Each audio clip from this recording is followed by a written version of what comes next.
everyone. I thought you were raising your hand, or I said he has a question already because he was like this. I said, "What did I do?" Well, it's always such a blessing to be amongst friends and to be able to come and to talk about Spiritism, which most of you know is my passion. And to see and to be able to be here in Texas with the groups and in the same way try to disseminate Spiritism, it's really a blessing.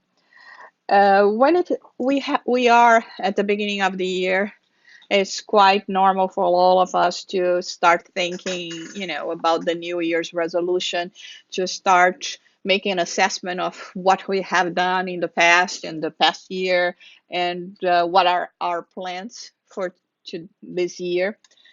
And when we are thinking about the spiritual things, the spiritual achievements, and the awareness that we have and or are trying to achieve in terms of spirituality, it's quite easy for us to question our struggles and to question whether we are going to be able to do it or not. We have models like we are going to be presenting today, like Jesus, Kardec, and Chico. And many times we will say, well, but you know what? I'm not like any of them. Yes, it's true. We are not like them. We have a long way to go. We will say, perhaps I'm not as evolved. I don't have, the same understanding and knowledge about God, about the laws of God. It's true, we don't. But when we analyze the lives of those models that we are going to present to you today, we see that even when we acknowledge their superiority in relation to ourselves, the path that they have already tracked and everything that they have accomplished, we will see that it required a lot of dedication, commitment, discipline, sacrifice, pains, struggles. And what happens with us is that many times we say, okay, now that I decided to become a better person, maybe I'm going to be spared from the pains and struggles of life. We want a shortcut, and there is no such a thing. So our presentation today is actually to alert us to this fact that we have a saying in this country that is very good, I think: no pain, no gain. So it's part of the process of growing for us to face challenges, for us to be presented before situations that will require an extra step, an extra effort on our part. And so, with that in mind, our talk today is quite a hard one. It's not easy. I hope you will return to your homes very pensive, thinking about everything that we have said here, but not with a name of saying, I'm not going to be able to do it, but with the certainty that it is within our reach, because we are all being exposed to that. We were all invited to that. So let us start talking a little bit about Jesus. This is this.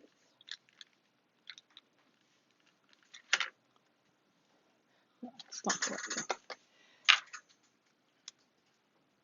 First of all, we are all very familiar with this saying, this teaching of Jesus, where he said that he had not come to bring peace to the earth, but the sword. It may be really hard for us to understand why Jesus, a pacifist, one that came to bring love to us, would say something about, bringing the sword. So it's always about interpretation. It's always about us going the extra mile when we are trying to understand the words and the teachings of Jesus. Because most of the time, we stay just on the surface without thinking, even considering the time where he presented that. But above all, to think that as a perfect spirit, he was talking and using words of eternal life. And in this situation, the presentation of the sword, and I don't know if you are familiar with this symbol, the cross of Santiago, St. James, where you have the cross and the sword, meaning the work, but at the same time, the need for us to cut from the root the iniquities, the imperfections that we still bring. So the sword here is not for us to fight with other people. It's not for us to impose our thoughts to other people, but actually to start thinking about our own selves, our own imperfections, and how can we eliminate that. So in this sense, to be a servant, to be a disciple of Jesus, we have to understand that it's time for us to take a different path, to start thinking and reasoning in a different way. So far, we have been having so many incarnations where we've been so busy thinking just about life, about things that were right in front of us, forgetting completely about our spiritual nature. Now, more mature, it's time for us to understand that we have to go this extra mile. And the life that we are going to be searching for is the life of the immortal spirit. It's no longer just a life that is temporary, transitory, but a life that we are going to be continue. In a message from the Spirit Emmanuel in this book's Words of Eternal Life, he talks about real victory, what it means to become a victorious person. So he explains the following: all the builders of spiritual improvement are not on earth to be victorious in the world, but notably to be victorious over the world within their own selves, in order to serve the world better and always. So it's a change of paradigm. Before, we just wanted to impose ourselves to the world. We just wanted to be on top of everyone. But the thing is, the disciple, the one that wants to actually follow in the footsteps of Jesus, they have to understand that they will have to face and they will face struggles, because changes are not an easy thing for us to accomplish for ourselves. And people do not like us to change. They keep on saying, oh, you have to change that. But as far as you are, the way I'm use it to you, to you being, I don't have to, I'm in a comfortable zone. As long as I can see imperfections in my brothers and sisters, I can say, what is the point of me working in myself and changing myself if nobody else is doing that? And so there are much struggle in the sense where we have to start, defining our new self. But in a sense, Jesus comes and says, be of good cheer. I was victorious over the world, saying that this is going to be something that we are going to achieve as well. So this is the model that we see in terms of Jesus. But that goes to Kardec. Kardec, are you all familiar with Allan Kardec? Do you know how? Is there anyone that have never heard about Allan Kardec? Okay, so Allan Kardec, as we know, is the person, the spirit that was in charge of putting together this new way of seeing and understanding spirituality, the spiritual values, and in a way, making it easier for us to learn and understand the teachings of Jesus. He started with this mission very late in life. He was in his 50s already, a scholar, as we know. And so when he heard people talking about the turning tables, the communication of spirits, all of that, he was very worried. First of all, he didn't believe in any of that. But finally, when he had accepted attending a seance, a mediumship meeting, let's say it in this way, he he saw what was happening. He started researching. He started posing the questions to the spirit. And in one occasion, it was said to him that he had the mission of, putting this body of knowledge together and just to give that to the world. So he, at this time, was having these meetings constantly. And in one of them, he decided that he wanted to know for sure whether this was something that was true or not, whether he should, because if someone comes to us today and say, you know what, Fernanda, you are responsible now to bring forth a new revelation, a new way of understanding the teachings of Jesus and analyzing your life on earth and in the beyond. As much as you can be committed and involved with all that, I mean, you may say, is this true? Am I really qualified to do that? Uh, what is happening? So Kardec comes and has the opportunity to talk to the what is called the Spirit of Truth. This is the name of the spirit that manifested to talk to Kardec, that we understand being Jesus himself, but this spirit utilized the name Spirit of Truth. What is very interesting about this spirit is that he came to Kardec in one of the meetings, because Kardec per se was not an ostensive medium. He of course he had intuition and all of that, but he received the communications through other mediums. And this spirit said that once a month for 15 minutes he would be available to help, to assist, to ask, to reply the questions that Kardec could have. I always think about this passage because we see here in the world mediums, like Chico Xavier says, mediums are like grass. The more you pull them over, the more they appear. They are all over the world.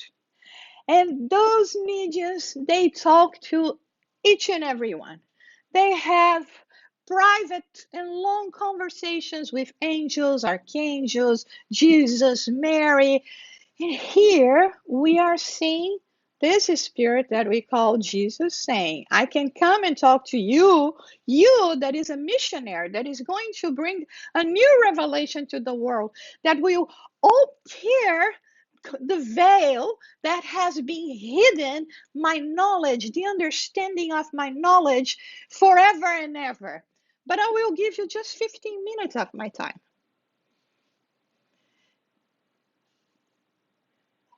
It's something that we have to think about it.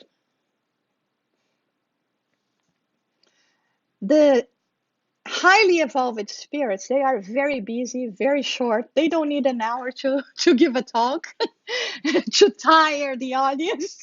They come and say a phrase and say, I know that you're going to take a month at least to digest this teaching. I'll come back in a month for another 5 minutes just to give you a simple phrase.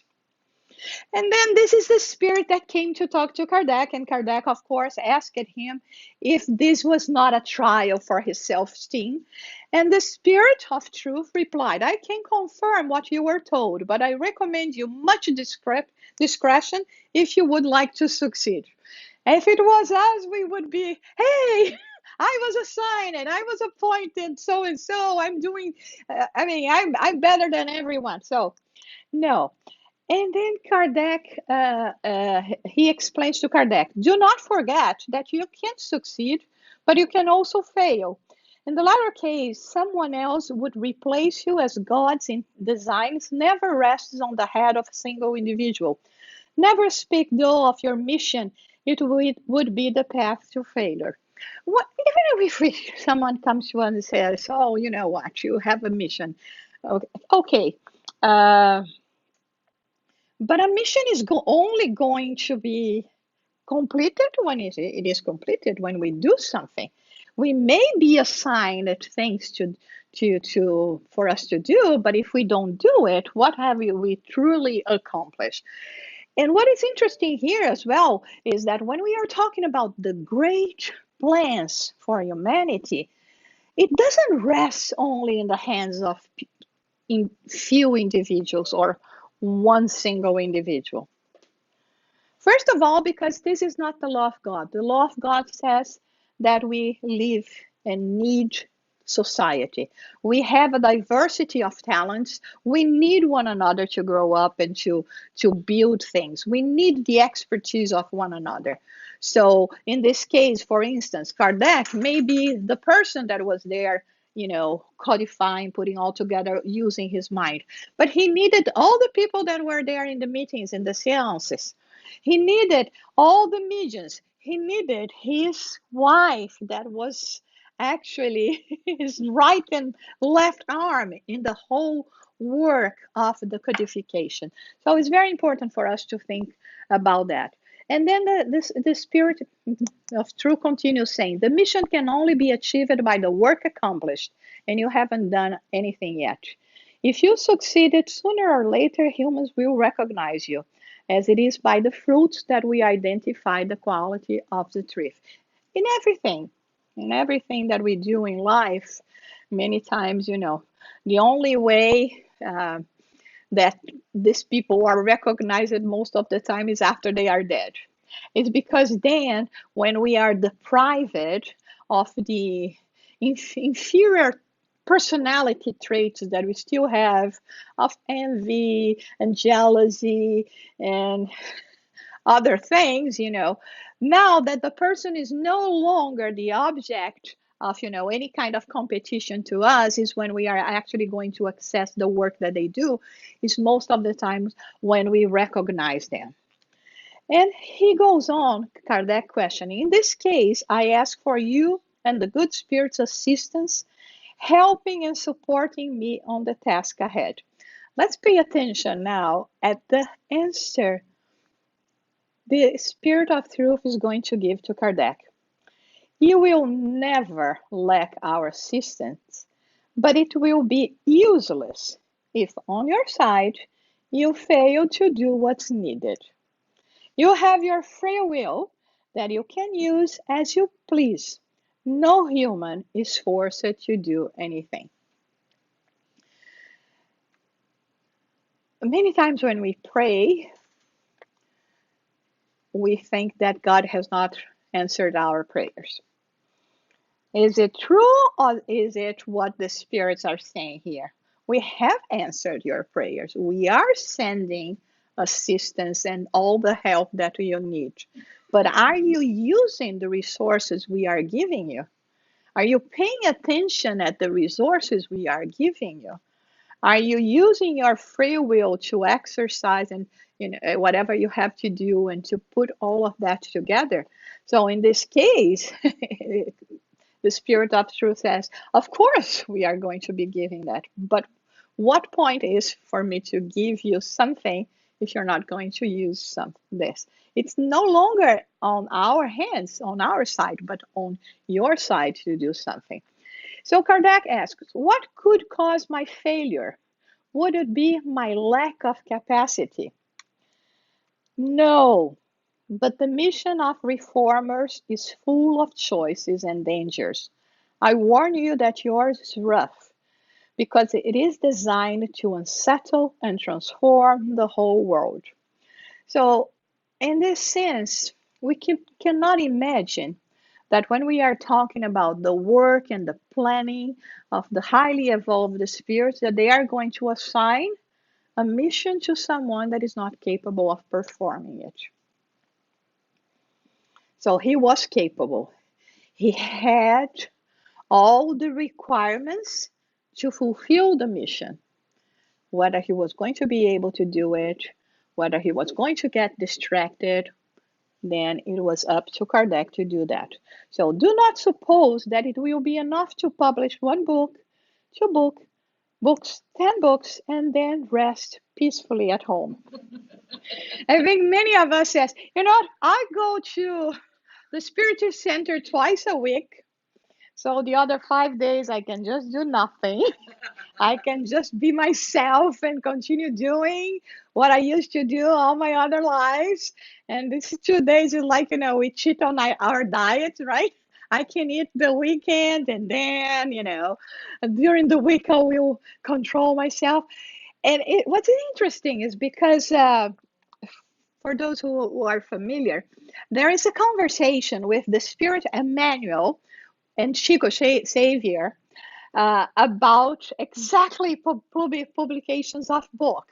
When Chico Xavier started, with the psychographies and this rapport with the Spirit Emmanuel, etc. And Emmanuel told him that he had to publish one book. We are talking about 1931 in the countryside of Brazil. I think he lived in a city that perhaps had 200 people, completely in the forest or something, and it was very, very expensive to publish a book. And he said, I'm not even poor, I'm miserable. How can I achieve that? Well, he published one book, and the Spirit Emmanuel said, well, he'll have a mission to publish 30 books. You can imagine what happened. But then after, a decade or so, he published the 30 books. He comes to Emmanuel and says, well, I published the 30 books already. He said, well, there's another 30 coming. Okay, another 30 coming. The third time, well, I published 60 books. Now I'm done. No, actually, you have to publish 100 books. So he went to 40 this time. When he finally published 100 books, he came to Spirit Emmanuel. Well, now I published 100 books. I mean, at that time in the world, we are talking early, perhaps 80s or end of the 70s when he reached 100 books. I'm not so sure. We have to actually look for that. He said, well, I think I'm done, right? I did enough.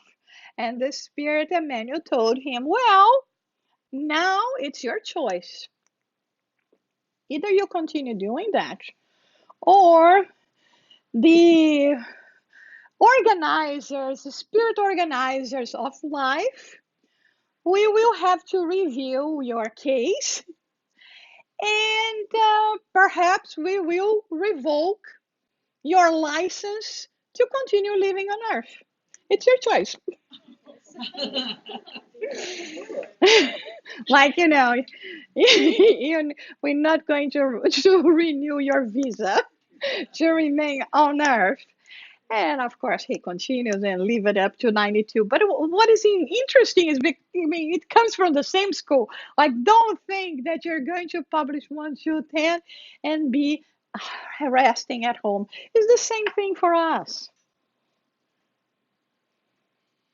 We cannot think that, the little that we are doing is already enough. Enough comparing to what? To what we used to do in the past. Well, this is why I said, we really have to think about it. So, and then the Spirit of Truth continues saying to Kardec, well, on top of all of that, you have to expose yourself to terrible hatred that will arouse towards you, face malevolence, slander, betrayal from those that seem to be the most dedicated, Your best instructions will be disregarded and falsified. More than once you will succumb to fatigue. In a single word, you will have to sustain a continuous fight with the sacrifice of your rest, your tranquility, your health, and even your life, considering that without this you would live longer. What an attractive invitation, right? When you read that, you said, oh my God, not even a pat on the shoulder. You just say, oh, good man, you're doing great. I'm so happy that you have accepted our invitation. Let me give you a hug. No, you saw. Yeah, we are going to help you. But it depends on you, because if you use your free will to mess up your life, we cannot do anything. And you have to face all of that. And we'll live less because facing all you have to face, it's no way you're going to continue. And he says, for these missions, intelligence is not enough. Because many times, another thing that we are very much mistaken is that we think that for us to accomplish and to do something and to help and to contribute for the spiritual improvement of humanity, we have to have a privileged mind. And here, the Spirit of Truth, Jesus, comes and say, intelligence is not exactly what matters. What matters are moral acquisitions. And then he started saying, you have to have humility, modesty, detachment, courage, perseverance, unshakable strength, prudence, tact, devotion, abnegation, disposition to face all sacrifices. As you see, your mission is subordinated to conditions that are dependent on you. I don't know about you, but even the humility I have not gone through. I haven't passed the first one. It's so hard. But what are we going to do? Stop. We only reach this point if you continue regardless of your imperfections. There is no other way for us to learn something. Like, we know you're going to be learning to play an instrument. You're going to be lousy for at least a decade, right? Before you can actually be expert in something and actually play a nice professional tune, perhaps. And then you're going to give up the first time because you say, I'm never going to be able to do it. I'm never going to succeed. It's effort, it's commitment, it's discipline. And he says later on that he wrote this note on January 1st, 1867, 10 and a half years after the above communication was given to me. And I can confirm that it was fulfilled in all of its aspects because I went through all vicissitudes that were predicted. So 10 years later, actually 2 years before Kardec died prematurely, uh, he says that everything that the Spirit has told him happened.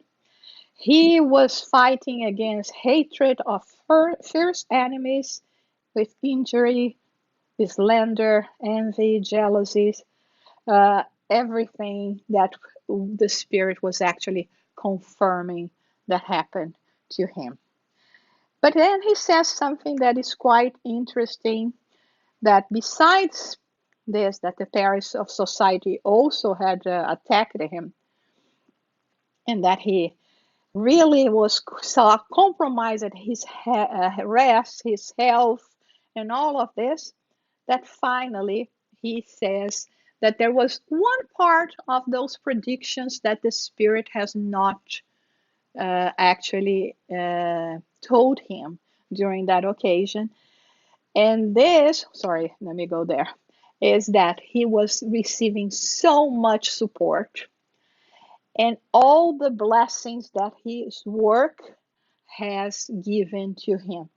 So he was always able to continue fulfilling his text, regardless of all the things that he had to discuss, to go through.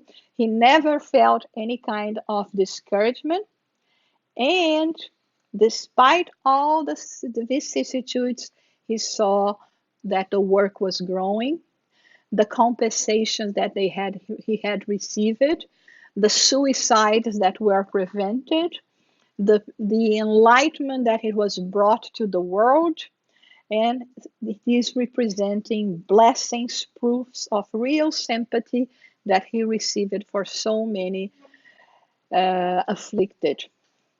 And I think now we are 160 years later, from the publishing of the Spirit's book.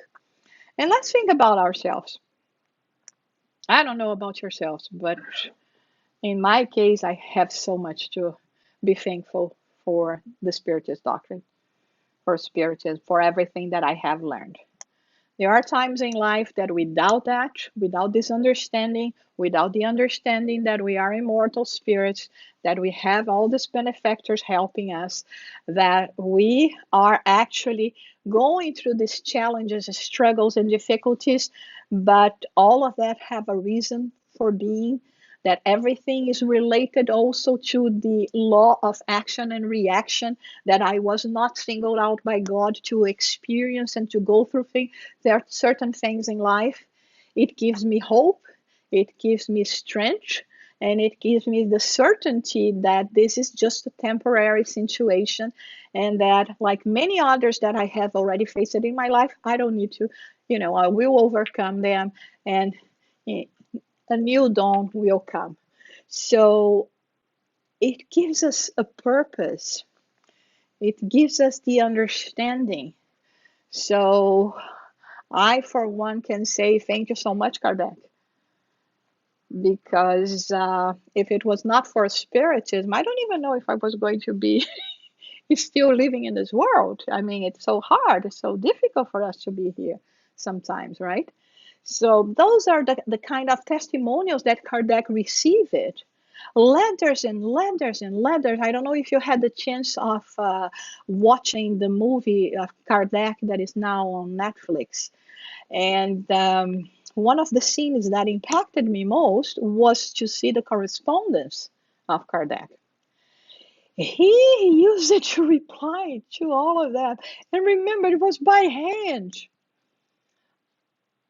Thousands of letters. That was the living room was crowded with letters, and he would compile those letters actually. And when he was not capable of replying, of addressing the subjects of those letters personally, what would he do?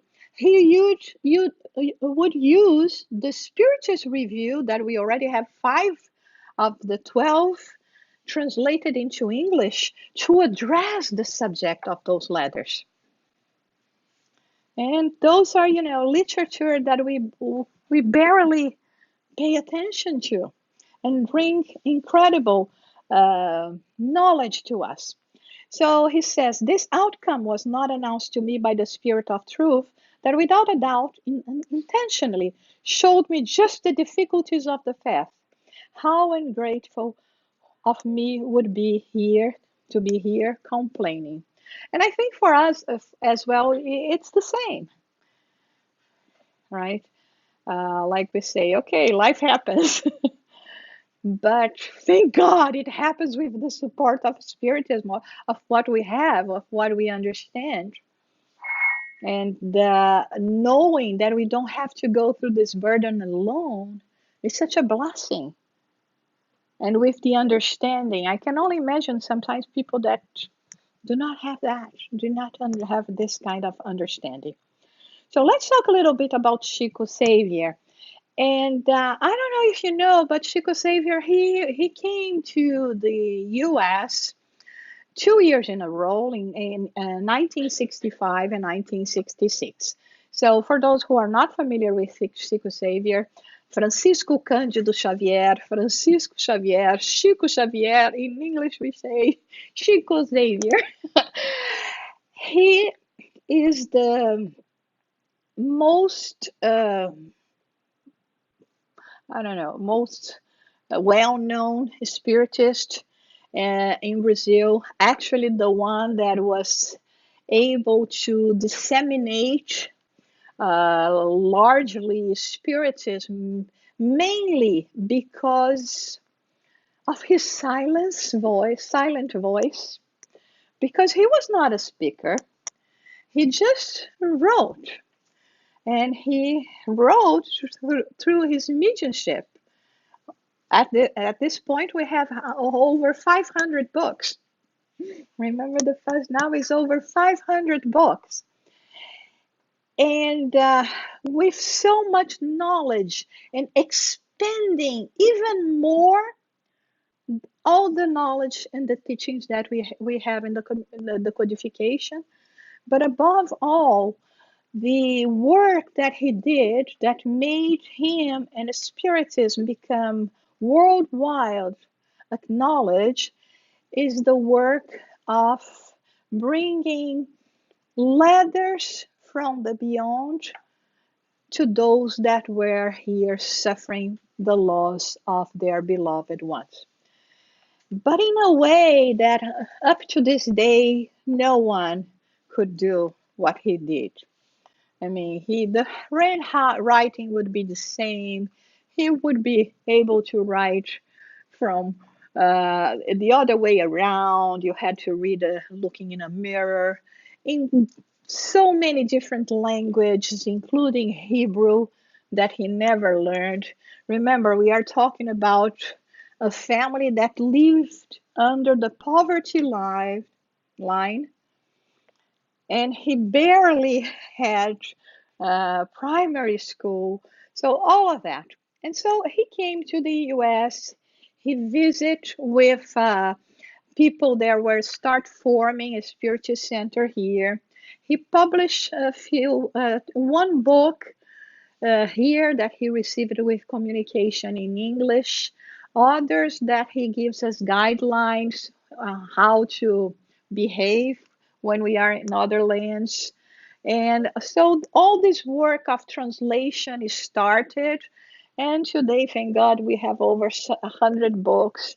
Uh, and so many from Chico actually translated. So this is just a sample of what we already have in English. But one thing that happened to him is that he was abandoned in New York City. And many people do not know that. It was 1866. He came with, at this time, 1966. I said 86. 1966, and he came to to continue this work of dissemination, and he came with his colleague that at the time used it to do the psychography with him. An amazing thing that they did together. One lived in one city, the other one lived in a city 300 miles away, and one would receive the odd chapters, and the other would receive the even chapters. And when you put it together, everything was there, and we have those books translated there. And if you pay attention, you say this chapter was translated here in this city by this medium Chico. This chapter was translated there, 300 miles, 400 miles away. No phones, no nothing like this, and everything would be. They had such a synchronicity, attunement in terms of working. But then when he was there, this friend of his, he was invited. He was a medical doctor, and he was invited to go for a course in Japan. And he left Chico in New York City with a few days of the hotel that was paid. And Chico was there, and he said, "Well, I'll be back." But he didn't know exactly when he was going to be back. A month passed. Chico didn't speak English. Didn't have any friends. It was not this time of the, that we have so many spiritist center in the US. No, there was almost nothing. He says that many times he only had for company the spirits. And there was even one that was tutoring him in English, but still, you know, he was there waiting and waiting. And during this whole time, he didn't have money. He just had one meal a day, the breakfast that was included, and so he came to a point that he was completely desperate. There was no news from his friend, nothing. And on top of that, 2 days later, the manager of the hotel came to him and said, tomorrow, uh, your payment is over. You have to leave either pay more or leave the hotel.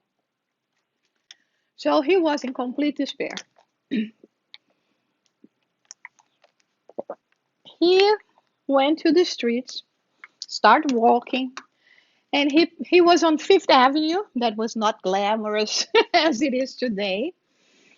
And he was passing right in front of the church, St. Patrick Church. And according to what he tells us, a limo stopped.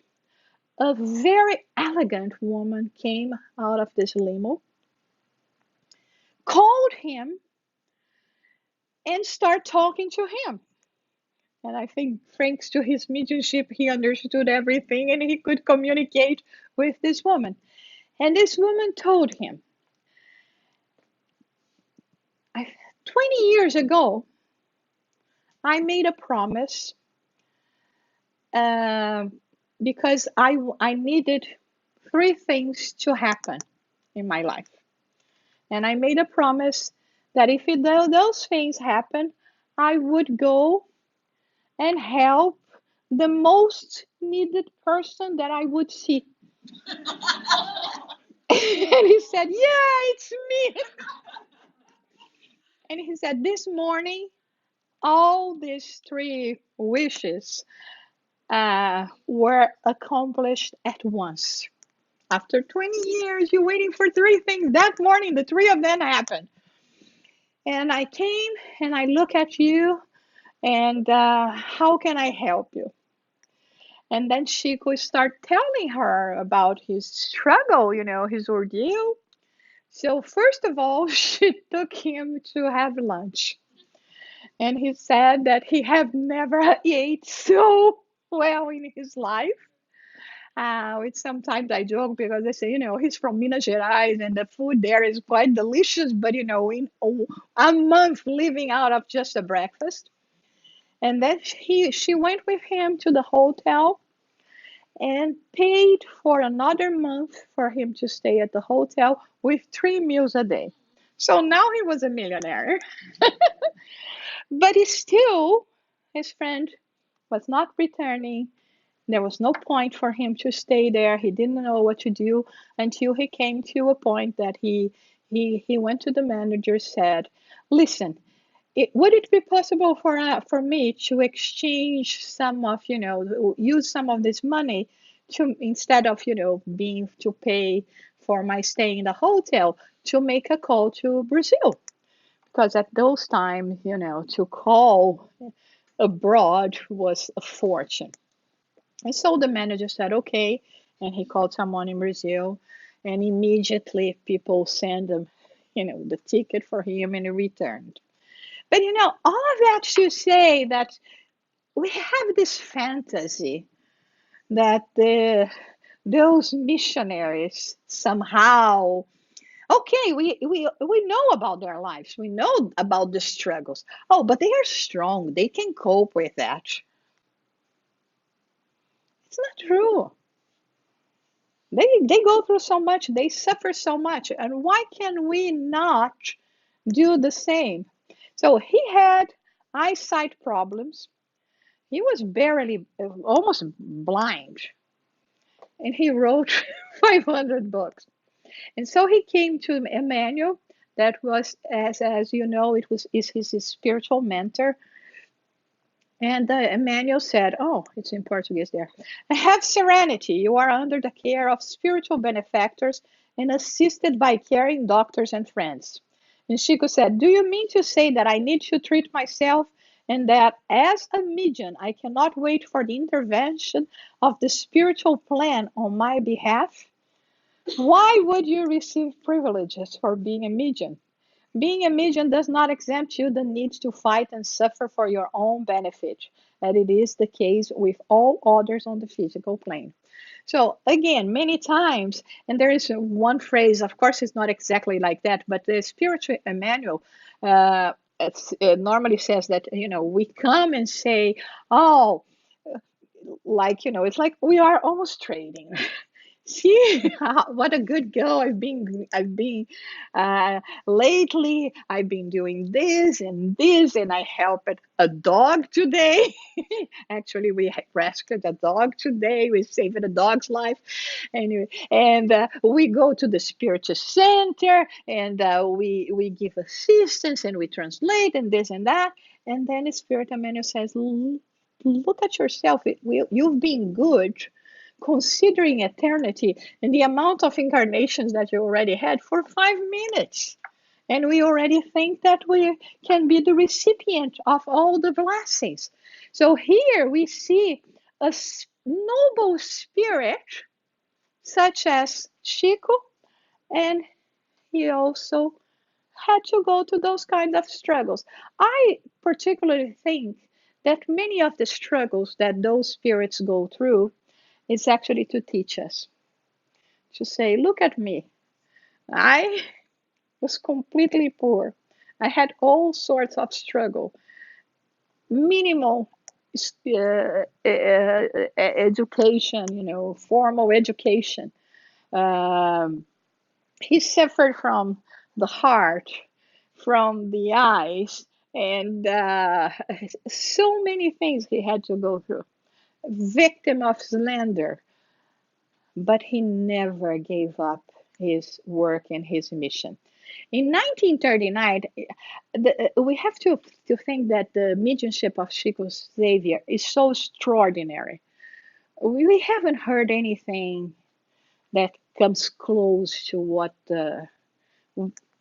all the mediumistic and psychic abilities that Chico had.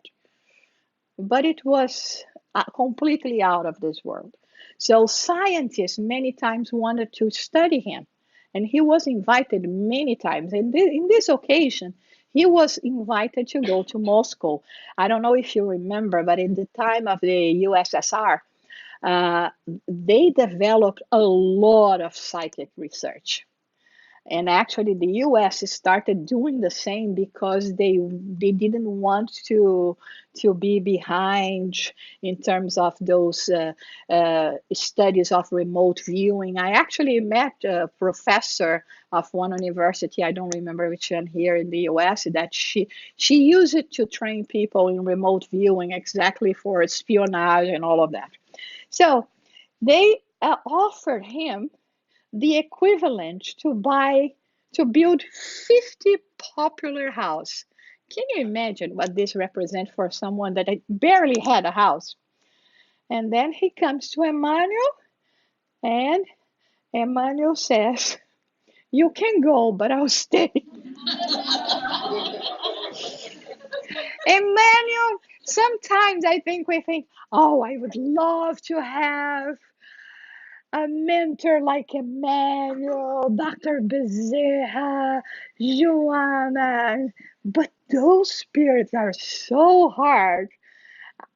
I have to tell you, if Emmanuel came here today and said, "Jussara, do you want me to be your mentor?" I would say, "No, thank you very much. I'm still not ready for you," because they are like, a slap on the hand, on the face all the time. They don't let us go out of the track for a second. It's not for even for a minute. Look what else happened here. Chico was afraid to go to prison. Why? When he started receiving the communications, there was some communications, even a book that he received from a very famous author in Brazil. And I mean, like we said, when he receives the psychography, it's it comes even better than the person itself writing that. So when the family knew about it, they put a lawsuit in Chico saying that either it was fake and he had to pay for that, or if it was true, he had to pay royalties for that. Well, so he was, and that was, very early on all of this. He was so afraid, and he was sure that he was going to go to prison. He didn't only, he was just unsure whether he was going to be going to prison in the state of Rio de Janeiro or in the state of Minas, where he is from.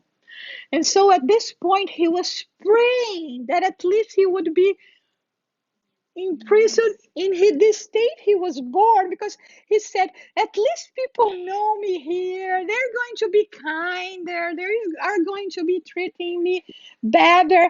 And so he comes and talks to Emmanuel, and look at what he says. Oh God, will I be arrested? And then Emmanuel replies to him, my son, you are too weak a plant to withstand the force of the wind. There is still much to be done so that one day you may deserve to be arrested and die for Christ. Do you want this mentor for you? That is Emmanuel. And so again, right? And no, and us, we want all the time, this reward, acknowledgement. Oh, today I really did a good job, right? So, and one of the things when I was actually putting this together, there is so much that we can learn about Chico Xavier and his life, his experience, and how could this impact us. And when I look at this actually touched me a lot, because he said that one of the most important events of his life was when he was uh, walking on the street. He had a meeting in one of the government posts, something that he was waiting for quite some time, and he was on his way to catch the bus coming, and he rushing to not to miss the bus, and all of a sudden a boy starts crying out loud his name, Uncle Chico, Uncle Chico, but screaming so hard. And he looking at the bus, looking at the, and saying, I'm going to miss my appointment. If I stop, if I miss this bus, I'm going to miss my appointment. What am I going to do? And the boy crying, Uncle Chico, Uncle Chico, and coming and running. And then, if it were us, we would probably ignore the call. But Chico said, by bus, by appointment. Then the boy comes to him and says the following, Uncle Chico, I just wanted to ask you to give me a kiss. Why is this so important for him? Because, when we meet those so exceptional individuals, we just want things from them. We want to tell about our problems. We want them to solve our problems. This boy only wants to hug him and to kiss him.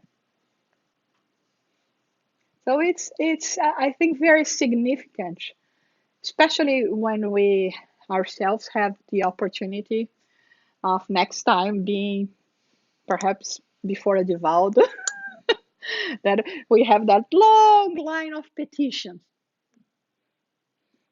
People normally don't come to him to say, how are you doing? I know that you have been suffering so much with this problem in your back.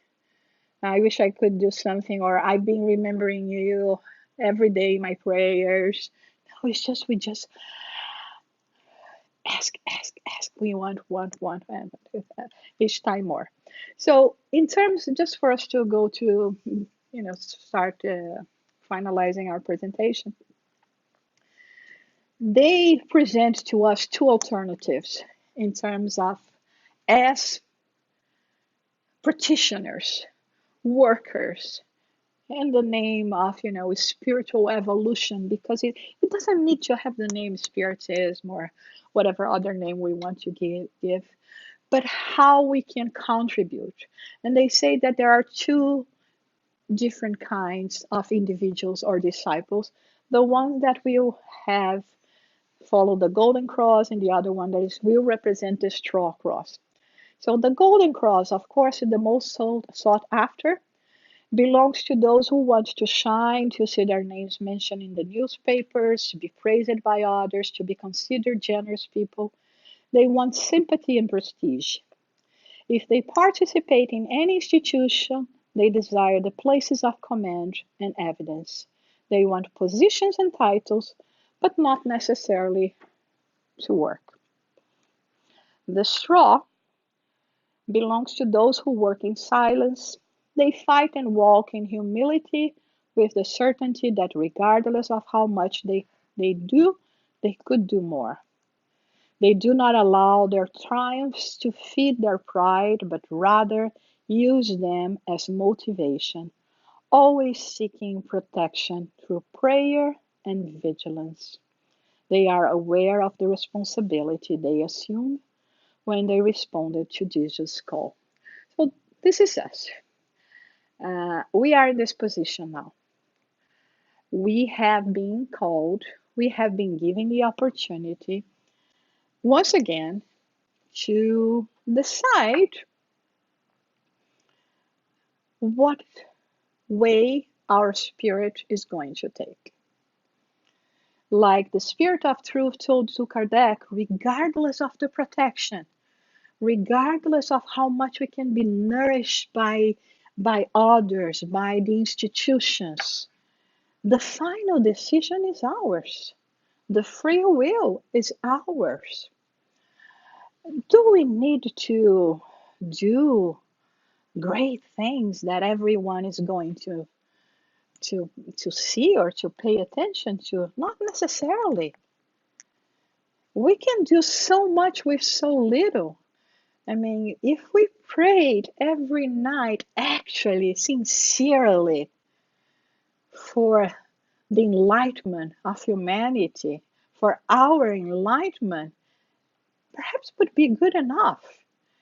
With so many troubled thoughts that runs in our world, the anguish, the cries of help that comes from all the corners of earth, just by not being selfish, just by remembering those that are struggling much harder than we are. So the thing here is, and sometimes, just because we have to struggle, we have to fight with our own selves, it's very easy for us to give up. Very easy for us to say, I'm everything that I've been doing is not appreciated. We don't do anything to be appreciated. Not by people anyway. If we want to be appreciated, it's by God, it's by our Creator. It doesn't matter whether other people is going to pay attention to praise us or not. If our conscience, if our actions are in the right place. So this is the opportunity that we have been giving. And like I said, the idea of bringing those examples here, because they are an inspiration to us. We have to have role models. Okay, maybe I aim too high, but I aim too high on purpose.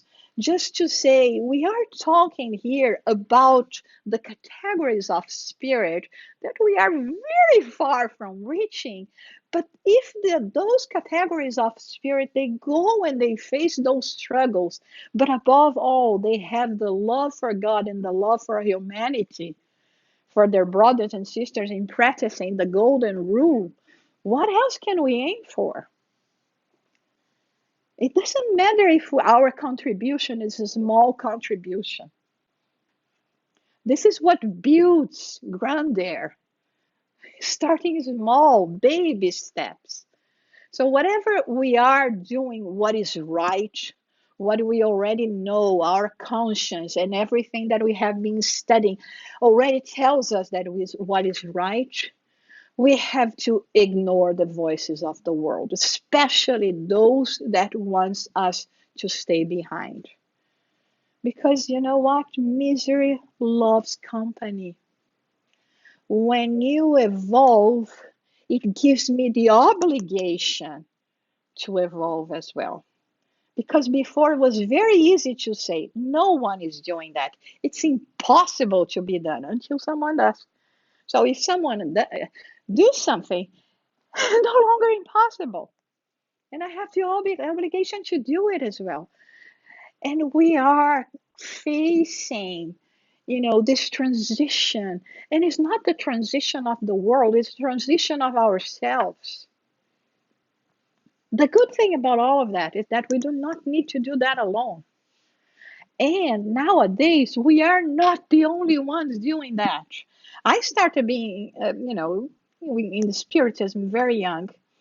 And at that time, even in Brazil, like here in the US today, you are the odd person, the weird person. Like, okay, I'm in weird Texas, right? Austin, the weirdest city. Perhaps here is not so bad, but in the rest of the U.S., okay, it's another weirdness of Austin. Okay, no, but you see, it was so hard. We have to hide, like very much here. Sometimes people say, "Jussara, what do you say?" Well, I don't know. If people ask, I just start talking as long as they want me to talk. But today it's so much easier. People are looking for that. People are searching for spirituality all over. They need answers. They need something to comfort and to appease their pains. And we have this possibility for us and to be multipliers of that, disseminators of that, to release and to soothe other people's way. It's painful. People are not going to understand us, are going to think that we have an agenda. Many people say, why are you helping me? I remember that because, we have this practice of not charging for our services. People would be very uncomfortable thinking, if I don't pay money, what is she going to want in return? It's easier if I just, pay a few dollars and that's it. So it's a struggle. But innovators, uh, they have to be like that. They are the crazy ones that come to be known in history as the genius amongst, as the ones that brought the good revolutions, as the one that have inspired generations and generations. And so I wanted to be among those. Are we going to be recognized in this life? Probably not. But later, at least in the book that matters to us, that is in the book of eternal life, in the book of God, we can be sure that each one of us, children of God, child of God, will be there showing the effort, showing how much we have applied ourselves, even when it was not appreciated. It was so hard and so difficult for us, and perhaps sometimes so lonely from the physical aspect, from the spiritual aspect. We never lonely. we always have the good spirits helping us. So I hope that what we have bring to you today may help you, inspire you in this new 2020, and give you food for thought. And next time you struggle, even with yourselves, thinking it's just too much, it is not. We can do it, and we can achieve that, because our destiny is perfection. Our destiny is to become beings of light, beings that are going to actually play an important role in the work of creation, which we are doing already today. So thank you so much for this opportunity. I hope not to take another year to come back here because I really love this place. And thank you so much for your attention.